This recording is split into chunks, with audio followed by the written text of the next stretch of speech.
I'm going to do this as I would direct anybody else. I only have two directions for you, Mr. DaveControl. That's me. One. What is Dark Souls? Yeah, that's a heavy question. Pain and happiness combined into one. Dark Souls is a lifestyle. For me, it's a little something different. You know, it's kind of my life. It's my job. It's what I keep coming back to that makes people happy. I have fun with, and it's just a blast. It's a whole experience on its own.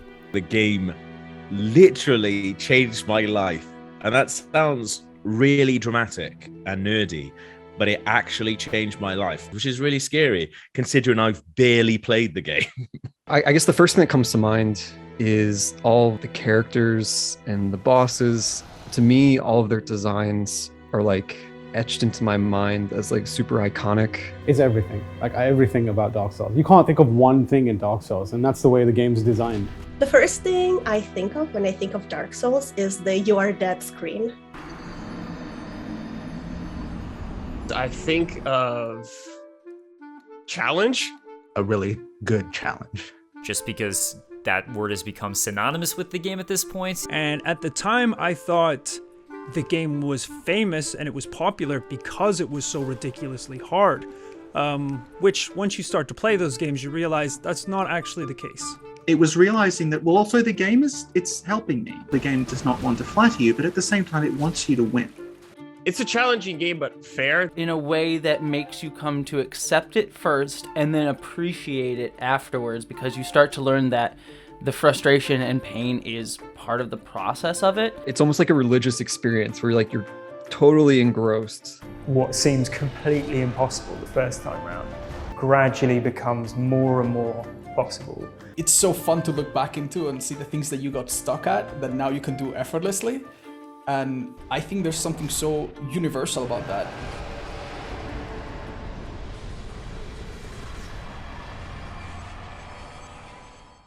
My first memory of Dark Souls is the Bartholomew trailer, which was one of the first trailers for Dark Souls. And I remember it because I remember watching that trailer and thinking, this looks like my kind of game.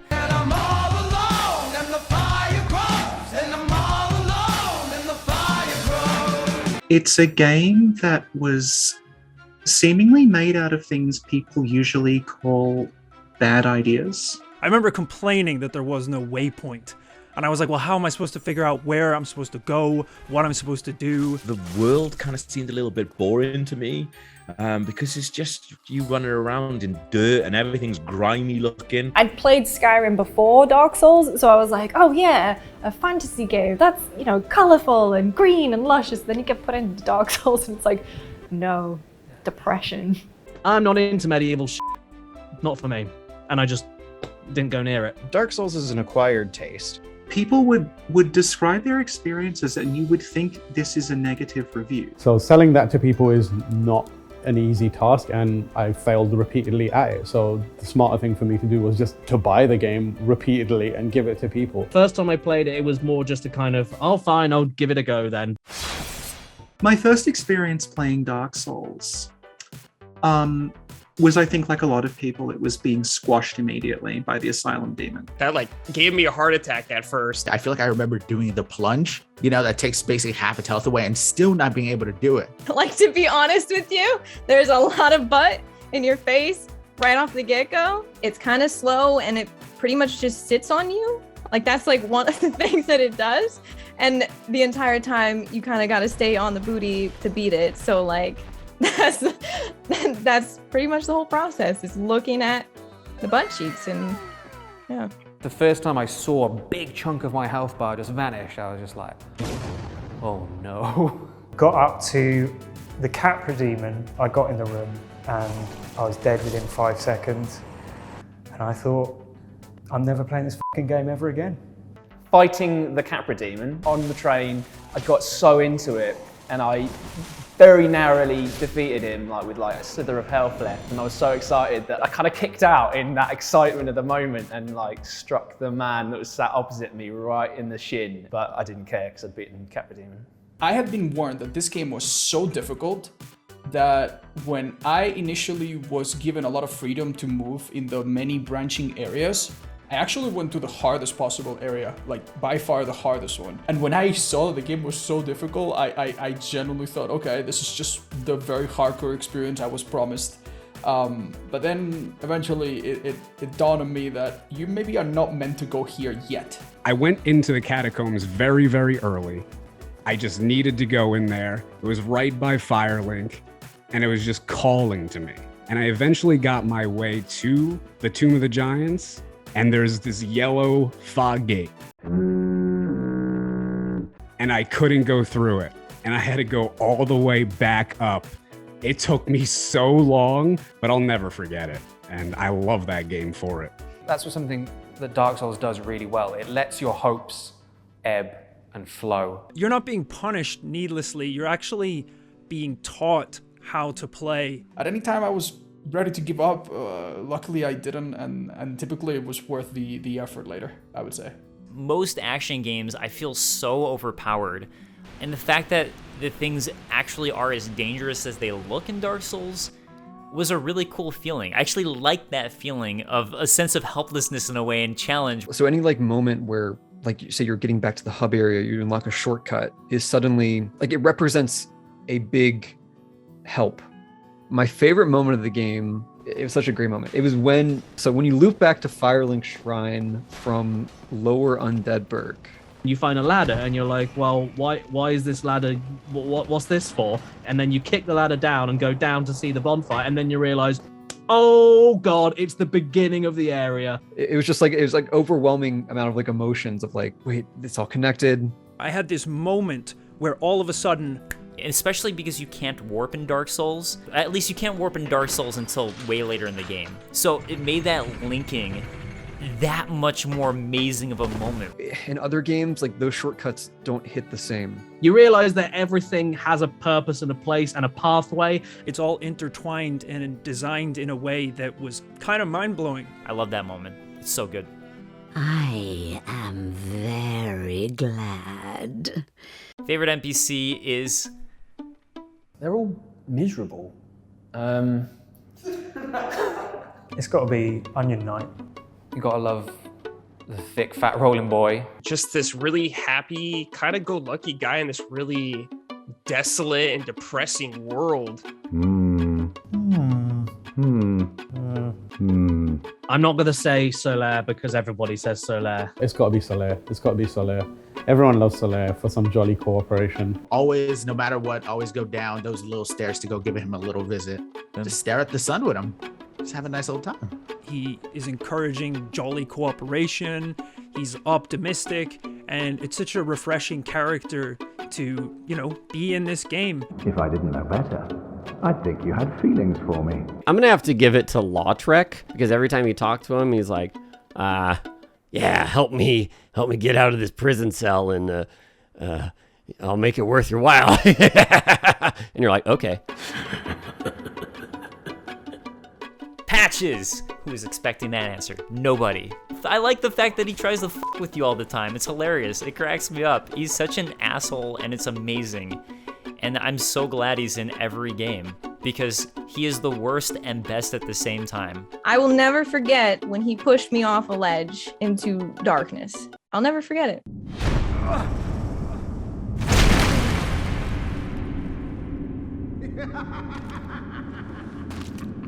This is what I do, my friend. Chester, Marvelous Chester.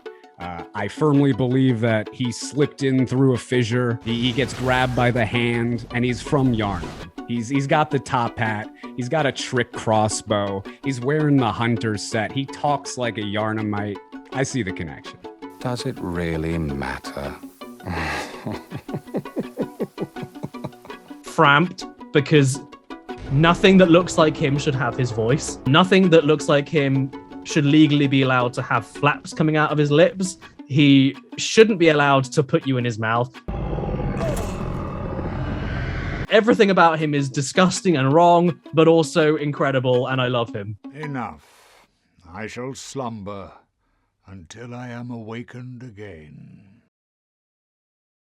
I love how Dark Souls bosses look like they should just be able to step on you, but they don't. The Taurus demon ended up jumping off of his arena and dying, like instantly.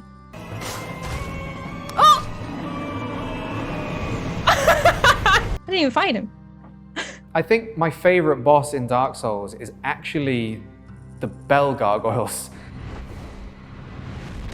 It is the first time in that game where you're presented with two bosses at the same time. On a roof that has no fences, my friend. As soon as people beat the gargoyle, it creates a feeling that you can go on to beat the rest of the game. Yeah, the Sith battle is just incredible. You kind of have a slightly different emotional experience with Sif than with any other boss. It was kind of traumatic that you had to kill the puppers. And it looks sad when it looks at you, and you're not quite sure why because you haven't experienced that story yet. You find her or him protected by Artorias' shield. You realize, oh, you actually saved that wolf in another timeline, and it remembers you from your smell. This is the first boss that starts to show the pain of you having beat her down. It's too much. My favorite boss in Dark Souls is probably Artorias. Being able to see Artorias was kind of like a big one for me. He was just amazing and stunning in all of his glory. I really like his lore. He's a literal legend, and I'm fighting a literal legend. Everyone loves Artorias, and I'm not hating on him. I love him. He's probably the best sword boss in that game. He's got to be. But Manus, with the eyes and the extra long arm, he's just such a beast. I couldn't believe what I've been seeing. What a presence and event that whole entire fight is, not only from a gameplay standpoint, but from a lore standpoint. The most hated boss in Dark Souls is obviously Bed of Chaos. It's to me, it's just annoying. I don't think it's the worst. I actually don't mind the idea that they had this gimmick boss fight with the Witch of Izalith. It kind of changes things up, and to be honest, my first time playing the game, I was kind of like relieved. I was like, oh, thank God. Don't put that in. I get the idea. I get it. It's a gimmick fight. It's cool. Nothing wrong with that. But I just don't enjoy doing it. Bed of Chaos is like, I hope you can jump in this game that isn't very good at jumping. Otherwise, you ain't beating it, and you're gonna be in a hole.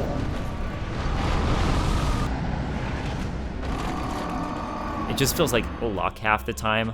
Is she gonna sweep the floor and push you off? It's not as bad as everybody makes it out to be, honestly. It's their least well-designed boss. It's not even her. I mean, she's just a little centipede thing.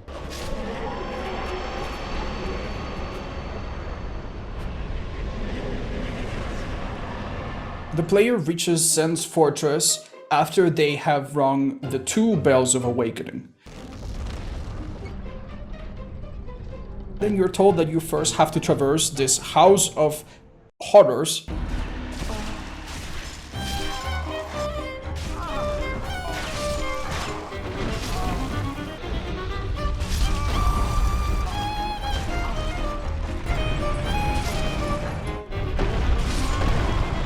It's just so weird and filled with traps. I think it's so fun. Everything about it is just great.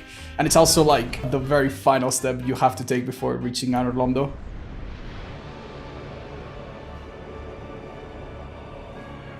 Anor Londo all the way, baby. That's like one of the iconic all-time moments in gaming history, I think. It was quite an experience. Just, I think emotionally it was a hit, but also visually it was amazing. Anor Londo looks like a beautiful Spanish cathedral while it's still new. The aesthetic of it as a whole and all the architecture and how like glorious it looked was great.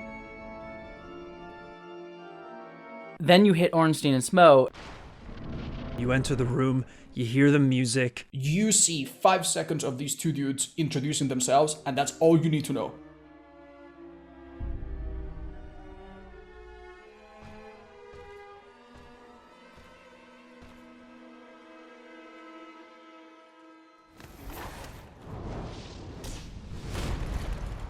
As soon as that cutscene drops, Ornstein just dashes at you.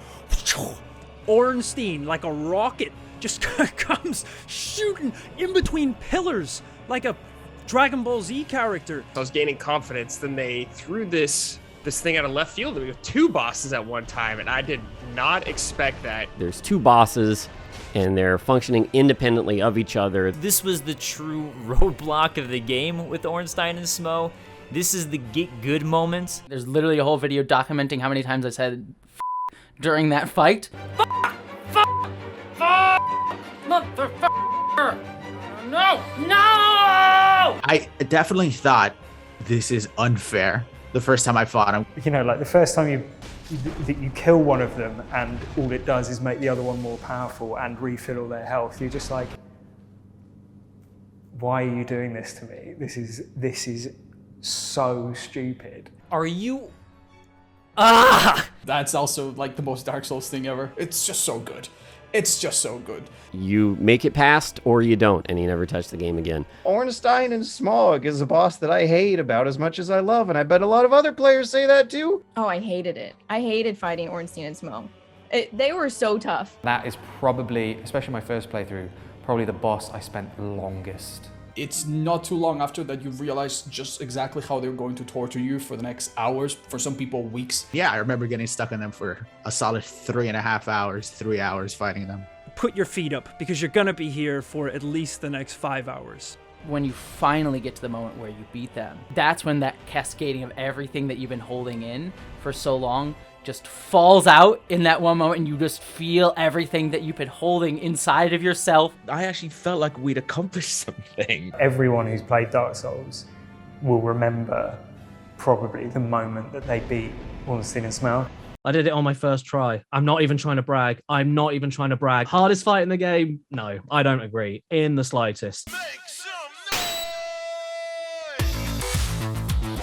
As you progress, as with all the Souls games, you discover that not everything is what it seems. You discover the biggest betrayal of all. You meet Guinevere, and you're like, I made it. I am the prince. I am the hero.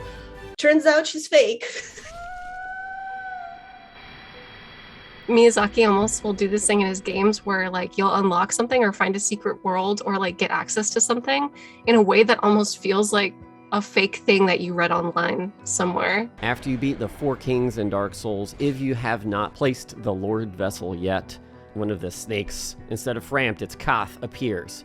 And that was totally a self-imposed like desire to beat this boss earlier than intended or expected. We were both just like, what just happened? It's stuff that doesn't seem like it would make sense, but then when it happens, you're just like, oh, those are the secret moments when you kind of get to transition into new areas. They're always the best. Ash Lake is another one. It might be very small, but I don't know. I just feel like it feels like a hidden away little secret. You hit one illusionary wall and then you go and then you have to hit another one. It's almost like he put so many barriers to hide this thing to make it feel like this super intense secret that like you weren't supposed to have access to. To find this giant hollowed out tree that you go down, and then you find this Nausicaa Valley of the Wind style trees everywhere. Music all of a sudden kicks in, which is nowhere else in the game for the most part, which just makes it that much more awe-inspiring. Just a really cool place to experience and discover for the first time. It's insane, and it's so cool, especially when the music kicks in. It's just like, wah. It's amazing. I love Ash Lake. I will stick the up for Blighttown. People hate Blighttown. I think it's one of the coolest bits of the game. The first low point I remember in Dark Souls is Blighttown, which is probably a lot of people's first terrible place. No. It is a Jenga block tower of the worst imaginable stacked on top of each other. And at one point in the game, your job is basically to get from the top of it to the bottom of it. Oh, I'll tell you my least favorite bit. The bottom of Blighttown, if that's a separate area, if you can count that. You just said you liked Blighttown. You're standing up for it. The bottom of it. I really like swamp levels. It's almost like Miyazaki's like, you can't go here. Like, it's poisonous. Like, you can't go any further. And I would be like, haha, no. Like, I'm gonna go. Before that was the depths, because I'm pretty sure I got cursed. Everyone talks about Blighttown as being like this, like the worst place in the game, and it's this horrible poison swamp and all this kind of stuff. But Even to get to Blighttown, you have to go through the depths. I was one of the lucky people that once I went into the depths, which is the seaward level, where literally anything and everything will kill you, I got cursed, which is a really rough status effect in this game. And that might have been the only point where I was like, okay, maybe I'm really doing something wrong. I just hate it. I just hate it. It's rubbish. I mean, it's not rubbish, but I hate it.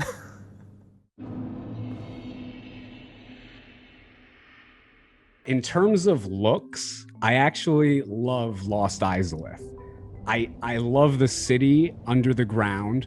Obviously, the dinosaur butts or whatever that is, and the bed of chaos, we can throw that out. It's just lava and then ass with feet everywhere. That area was probably the segment of the game that felt the most rushed development-wise. They were rushed. It's okay. We forgive them.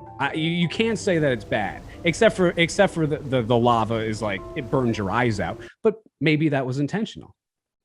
Honestly, it's like, anytime you talk about it, you're like, oh, it's such an amazing game. Every part of it is incredible, except Blighttown. And then past Blighttown, there's a bit in the lava that's just fucking terrible. And then, but overall, it's a masterpiece.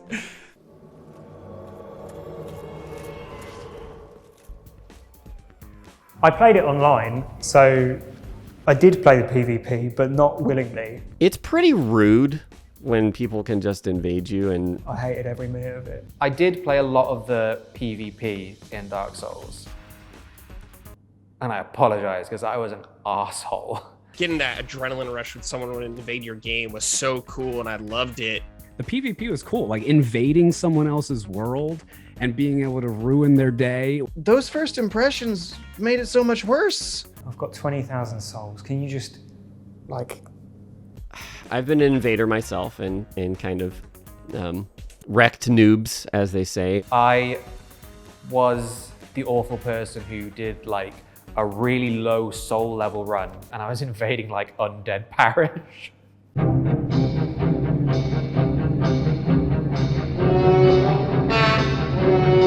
I was making my own fun in Dark Souls PvP, but it was mostly bullying. But that's Dark Souls.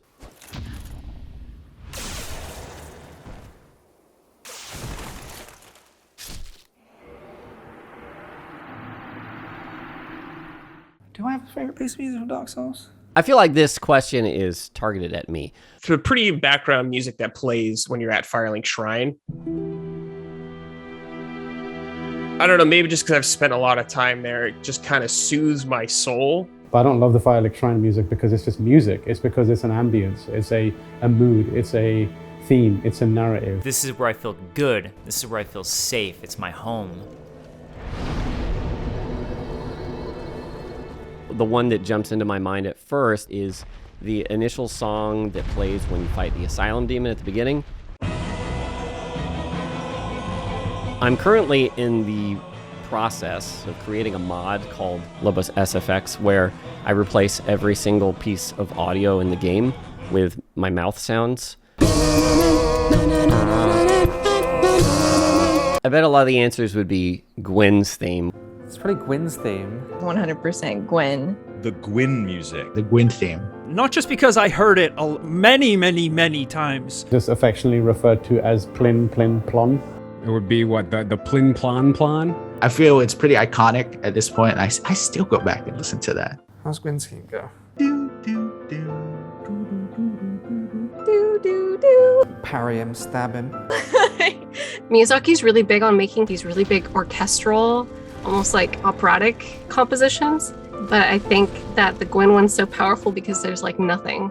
That piano is basically how Gwyn really feels, which is that he's almost pathetic, but still putting up a fight. But the real Gwyn inside of him is like, this again, man? Like, seriously? Actually managing to fight him and get through that fight. We cried out, "This is for Sinclair." It was one of the most incredible gaming moments I've ever experienced. First time playing, when I beat the ending and lit the fire.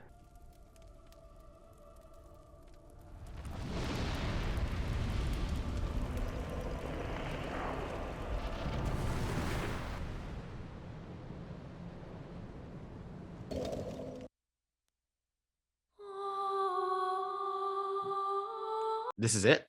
That's it? What happened? That can't be it. Can it? I wanted more of a cutscene. That's honestly what I wanted. I wanted it to be a little bit grander. It sounds so naive and stupid now, but I guess I was hoping for finally getting some kind of a clear explanation behind things. I was so confused, and I think that's what compelled me to go look up lore videos online from Epic Name Bro. He's so good.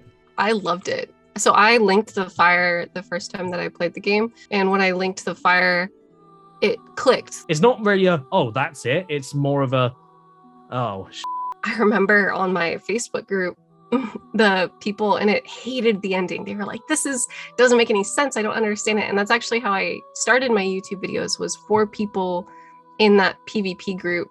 So we have Gwyn, and he's kind of the center of everything, but he's not the oldest. I was like recording my forehead with my shitty MacBook camera, being like, no, wait, let me explain this to you guys. Like, well, it's not, it's not a bad ending. Like, I promise, it's actually really good. It was a different way of telling stories in games that I hadn't seen before. And I like that, because I like when video games tell stories in a way that other mediums can't tell stories. You really have to change your expectation.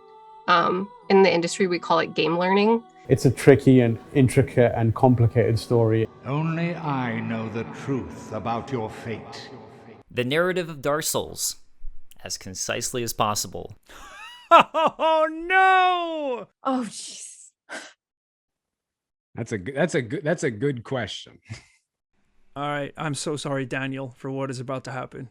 So, in the beginning, there are dragons. Fire came. A soul. People took the soul, got power. There was the dude with the beard. Gwyn?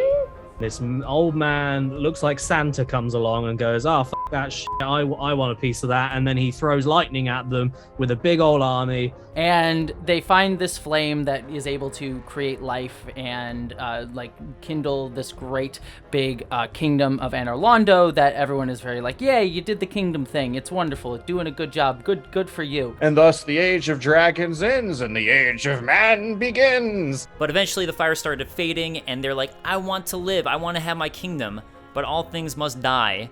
The Witch of Izalith was like, hey, I don't need your flame. I'm gonna make my own flame. So she tried to make an artificial one, and I'm pretty sure she made demons and come out of the ground. But over time, that flame started to die out, and the light in the world was dying out. They had one final contingency plan. Have an undead do it. Kill everybody else. And by the time Dark Souls starts, you are a human afflicted by the curse, and the gods have tried to stop the curse by basically locking away humans affected by it. And you are taken to what is called the Asylum. It's essentially a big undead leper colony. You're the chosen undead because Oscar chose you. Oscar's really God, essentially. He's Jesus. He then gets hit by a boulder. And you're supposed to go rekindle the flame or choose not to rekindle the flame. So you go to one place. You're sent on the next part of your quest, which is to commit mass murder. And so you kill Gwyn, and you light the big fire, and that, or you don't. Your choice. At worst, you're gonna burn yourself in a flame. At best, you're gonna be bossing around 10 serpents. My lord, our lord returns. That was not very concise, but yeah. Wait, maybe. Here we go. Okay, I got it. Even conciser. Undead guy kills other undead guy, and then it repeats. So the real story of Dark Souls is you're just a little guy, and you go around killing bigger guys until you kill them all, and then you light yourself on fire, or not. And that's the story a lot of people get out of the game. Let me do it faster. Faster. Human beef jerky is angry at the gods. That's how I once sold Dark Souls to a girl on a first date. My dear fair lady, She cried for me. The legacy of Dark Souls is quite an impactful one. So this is coming from an industry perspective, because I'm working in the industry now. It's changed a lot. It started a new type of game or a new genre, which is kind of rare. It's almost like a shorthand. If you say, something is Souls-like, people who play video games know exactly what you mean. It's kind of a meme in itself that everyone was like comparing, whatever game was coming out to Dark Souls. Oh, this is, the Dark Souls of shooters, or the Dark Souls of racing games, or the Dark Souls of property management simulators, or whatever. What's interesting is how many games are described as being like, this feels like it was influenced by Dark Souls, and they're not RPGs. They're not third-person combat games. It's got to the point where if a game is hard, inevitably there'll be someone that'll be like, ooh, it's like a Dark Souls-like. My objective, from the outside looking in opinion, they're going to be known for the rest of time as, oh, those games are difficult. Hopefully, its legacy won't just be difficulty, but a good challenge to overcome. It did what every other developer and every other design team would tell you shouldn't do in a modern video game to have a hit. Dark Souls tells you exactly what you need to know and then pushes you to go explore and figure stuff out yourself. And I think especially now, that's something that we kind of take for granted, that games used to be more obtuse.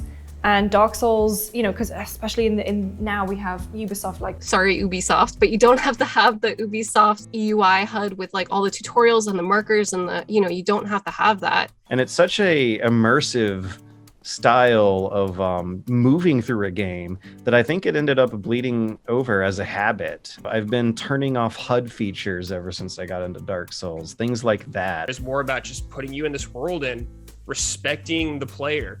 Putting everything back into the player's hands after a decade or two of, here's what you do, player. A game that is difficult or hard to get through doesn't have to be punishing or cruel or malicious. You're going to think challenge, you're going to think all those other things with Dark Souls, but one of the biggest things to come from Dark Souls is their death mechanic. When you die, you leave behind a cache of experience points that you can get right back as if you never died at all, if you were able to make as much progress as you did the first time you hit some sort of fail state.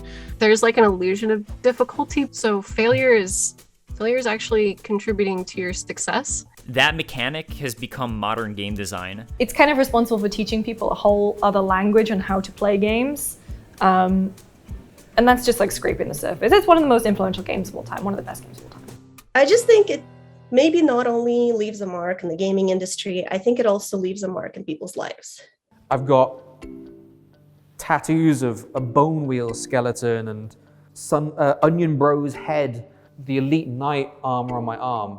And it's one of the few franchises that I love enough to throw on my body. I know a lot of people play the Souls games when they're going through a tougher time, and it really does help them get through what they're going through. That feeling of overcoming obstacles, that feeling of challenge when you're in a low place can be really helpful. Emotionally, it's gotten me through a lot of tough experiences in my life because you can just hyper focus on this game and overcoming it. It has also just taught me not to back down from those challenges. Be okay with failure and continuing on from failure. And to persist until you succeed at what you're doing. And I think it's a really beautiful rumination on not just game design and the way we think about stories, but on how we approach life. Because I feel like that is life. We don't necessarily get a rule book on how to figure out life. Some people will say they have one, like some of the people that you encounter within the Dark Souls lore, and they're trying to figure it out, but we ultimately don't know.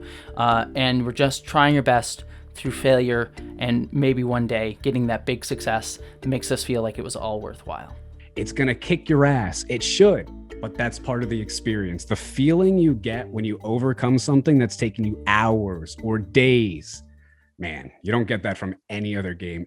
There's nothing like the first experience of playing the first Dark Souls. It's one of the games that I wish I could delete from my memory just so I could play it again. So you'll only get one chance at it, so appreciate it.